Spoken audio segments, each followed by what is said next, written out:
First question I ask everybody is give me your first and last name and then the years that you participated in the Atlanta student movement. My name is Mary Ethel Dozier Jones, and I came here in 1963 to start work with the Student Nonviolent Coordinating Committee. However, prior to that time, I'm from Montgomery and had participated in the Montgomery movement, and that included the Montgomery bus boycott, along with the sit-ins and the Freedom Riders. Okay, so give me that last sentence. Tell me what you did in Montgomery. In Montgomery, I was a singer.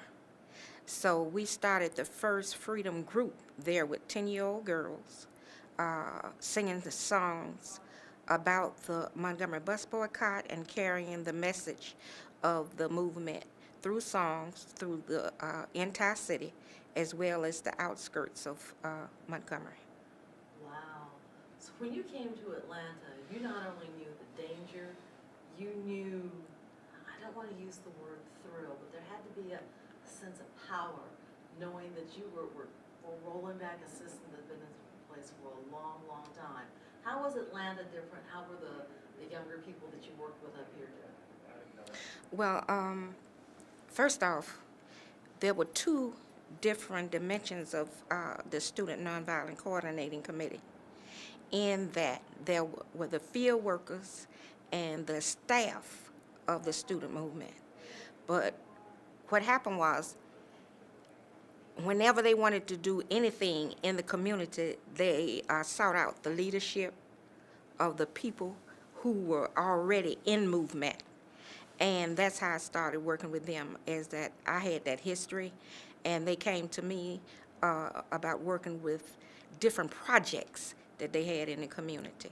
One being the Concern Atlantans, where we SNCC started not only schools, but as well as different community projects. One was the Penny Festival. It was a group that came together once a year just to do cultural kind of things, to include the community, to pull the community as well as the school together. And so people came together from the school as well as the community to do what we call a Penny Festival, which was a play done about movement, really. Wow, that's huge. Plays are hard to stage. That's where Tyler Perry started, and look where he is now. Well, we did those plays at the Magnolia Ballroom, which is one of the historic sites I'm sure that you probably have on your agenda. But also we did Back to Black. That was one of the plays that we did. And I still have a lot of the programs as well as the pictures and the poster that was used during that time. But that's how I participated most of the time, through song, which was the base of a lot of movement. Now, we had a couple ladies in, and they started singing We Shall Overcome. We had another guy sing another old traditional song. But one of the characteristics when we talk about singing and that type of thing is you changed the words and you took old church songs and you made the movement songs. Can you sing one of them? Do you remember one of them? Well, I know a number of them. As a matter of fact, the 10-year-old girls in Montgomery perform a lot of the songs that became movement songs. And so that was the original group, with This Little Light of Mine, and Ain't Gonna Ride No Bus No More. And I myself added the verse at a raid in Highlander, the verse of We Are Not Afraid. And so the songs did speak to the movement and what we were doing at that particular time. When we started out, we would just add a word like freedom or struggle, or that kind of thing. And as the songs evolved, they took on other words that reflect the movements from whatever that time was. I want you to sing for me, please. Ain't gonna ride no bus no more. Ain't gonna ride no bus no more. Ain't gonna ride no bus no more. Ain't gonna ride no bus no more. Ain't gonna ride no bus no more. Ain't gonna ride no bus no more now. Why the heck don't the white folk know we ain't gonna ride them buses no more? Which was really the first song actually written during that time period, and it was written by an instructor at Alabama State University and became like the movement song for the Montgomery bus boycott. Now, when you sing, I see a teenage girl, a young woman. It's like something transforms in you. What do you feel when you sing those songs? Well, it takes you back to the times when we were actually singing, and the good part of it is we meant what we were saying. Ain't gonna ride no bus no more. And we never felt that we were gonna lose. But it kind of carried the spirit of the movement as well as exactly what we were doing at the time. In Atlanta, you didn't have as much music, okay? You had an intellectual group of young people because a lot of them came off of the college campuses. Did they have the same attitude? Did they understand the soul of the movement, or did it become too intellectual when they got a hold of it? I would not say that song was not heavily involved because, you know, we had Bernice Reagan here, which was in the Freedom, part of the Freedom Singers, as well as myself, and we did form a group of Harambe singers that derived from the SNCC movement, in that all of us that was in the concerned group had to have a project in the community. Ours was singing, and so we named ourselves Harambe Singers because the name of that student group was the Harambe Sisters. So we had song, and not only did we sing it all over the city of Atlanta, we traveled, and it became an international group. But the group did come out of the SNCC movement, and it was women of SNCC who was concerned about what was happening in the community. Now spell Harambe for me. Harambe. Where did you come up with Harambe? Well, it means let's pull together, or unity is what the word means. And so we just voted to have that name of Harambe Sisters. And because we were a part of the Harambe Sisters when we started the group, we named ourselves the Harambe Singers. How many women were in the group? What were some of the other places that you traveled? We went to probably every major college and university in the country. Went to Guyana, South America, went to Canada, and all over the city of Atlanta. As a matter of fact, most movement groups that had anything would set their date that they wanted to do programs around the availability of the singers. Doesn't that make you proud? We started out, we were going to just meet in each other's homes, and we started meeting at Hardin's house. Hardin was over the Institute of the Black World, and he opened his home up, and that's where we would practice once a week until we got popular in the city and was in demand. Mm-hmm. Was anybody paying you, or were they just? We did not pay, no pay. Okay, Now, when we went, give me a complete sentence on that. okay, there was no pay involved, particularly in the city of Atlanta, but when we went outside of the city, Bernice Reagan was in the group at that time also. We did get small stipends, and we also raised money through the group for the Harambe sisters. Name as many of the women as you can remember that were a part of the group. Maddie Casey, myself, Mary Ethel Jones / Jamila Jones. There was Jackie Howard in the group. Ezra, cannot think of her last name. Originally there were about 15. When the group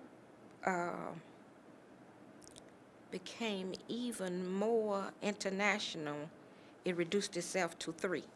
And when Bernice Reagan left the group, she went to Washington, D.C. and formed the Sweet Honey in the Rock. That's where I know that name. Oh my gosh. You should have been doing that. Well, originally she was the person, she was in the Freedom Singers out of Albany, Georgia. When she came here to Atlanta, we formed the Harambe Singers. And when she went to Washington, D.C., she did form the Sweet Honey in the Rock. So that kind of like gives you that history. That progression. So let's talk about what you saw SNCC do right and what you saw SNCC do wrong.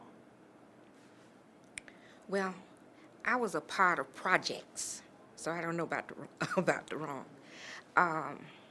Some people say when they started the whole Black Power movement that they were no longer funded, and they lost their funding and people weren't interested. But I don't carry that belief, and so what I did like is the fact that we took the community and developed projects in the community that was needed in terms of education, as voter registration, that kind of thing. And it was certainly needed at the time. And again, when you talk about these projects and communities, SNCC people, SCLC would come in, roll in, do a march, and roll right back out again. SNCC people came and stayed. Is that correct? You mean in the city? Mm-hmm. Well, the office was here, but they went into other communities like Mississippi and Alabama, Montgomery. They went and they would do projects in those areas also. So it was here and there. I can remember that we did in Dixie Hills. There was a fight just to even get trash cans and garbage cans, and Lester Maddox came out there with his axe handle. And that Dixie Hill song was written, trying to let it come to me, the song. I haven't done it in so long. A handful of rocks was the Dixie Hill call. A handful of rocks brought us shiny new garbage cans. That's one of the verses that was done because we did throw rocks out there in that movement. And so that verse shows you how all of our history is found in our songs. And whatever we was doing at the time came out in the songs that we were singing. Sing me one more SNCC song, and then I'll let you go. I would have you sit here and sing all afternoon. Okay, I'll just tell you that. I won't make you do that, but yeah, sing me one more SNCC. Sing me something that people haven't heard. Now that I'm understanding that this was a musical oral tradition, that in addition to the Inquirer and all this other stuff, you were telling the stories of the protests with one of the most powerful weapons that we have Most already powerful, had. Yeah. yes.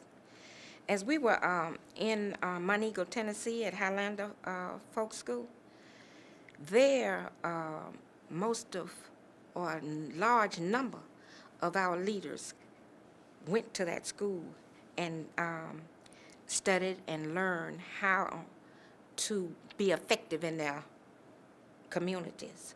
I went there along with Bernard Lafayette, and what we did was we left there and went to Carnegie Hall to do a concert to help to finance the Southern movement. And there we made one of the first albums, the We Shall Overcome album. He's on that album along with us. It was two groups, the Montgomery Trio, the 10-year-old girls that I was speaking of, and he was in college at the time, and he was with the Nashville Singers. And we did that album, which circulated to raise money for the movement.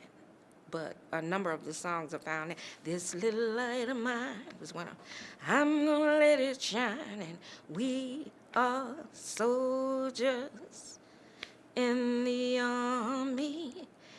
Ain't gonna ride your bus no more. And if you miss me from the back of the bus, and you can't find me nowhere, just come on up to the front of the bus, 'cause I'll be riding up there.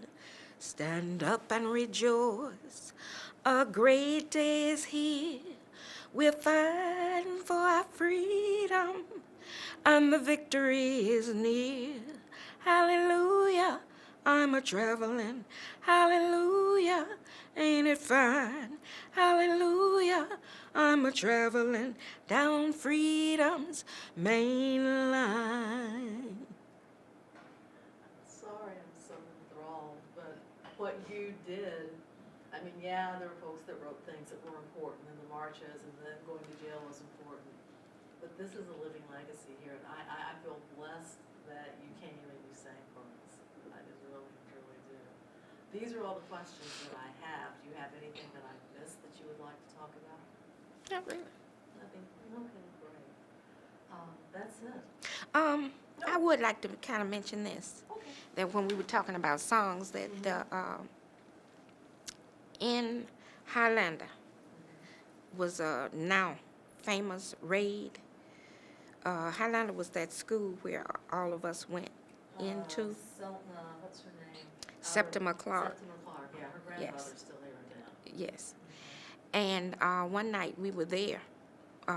People had come from around the country to talk about movement and how to answer and address the problems in their individual community. And we had to travel into Highlander by night and leave by night because there were only one individual living there at the time, Septima Clark. And we felt that if we went in by night, we wouldn't be recognized because it was a dangerous, dangerous place. But we went up there and was sitting there one night, and the lights went out from the city. All the lights went out from the city, and we were just there in the dark. And policemen came in